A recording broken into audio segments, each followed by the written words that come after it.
akka biyyaatti ayyaanni gubaa qindaamotiin as dirree masqalaatti magaalaa Finfinneetti kabajamaa jira. Sirna kana irratti immoo hordoftoonni amantaa sirna amantichi heeyyamuun uffannaa uffatanii faayamanii naannoo sanatti argamanii sirnoota garaagaraatti kan gaggeeffamaa jiru. Bakkeewwan mana amantaa garaagaraa irraa haala aadaa isaanii afaan isaanii ittiin beeksaniillee garee gareedhaan faarfattoonni faarfachaadha kan isaan gara kana dhufanii hooggantoota kan mootummaa federaalaa kan akkasumas ministeeronni kan bulchiinsa magaalaa Finfinnee dabalatee abbootiin amantaa garaagaraallee sirna kanarratti argamanii jiru.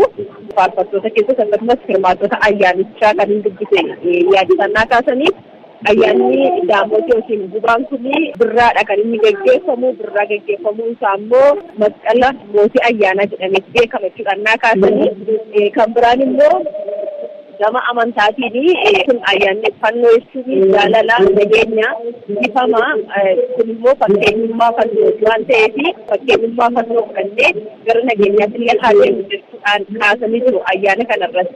Haalli nageenyaa achi jiru maal fakkaatama? Haalli nageenyaa haaluma bareedaadhaan kan gaggeeffamaa jiru. Amantoonni dungoo ibsaniiti faarfachaa waaqa isaanii galateeffachaa kan isaan jiranii. Haalli nageenyaa jiru baay'ee gaarii jechuun danda'ama. Wanti beekumsa garaagaraa wanti jiru hin jiru.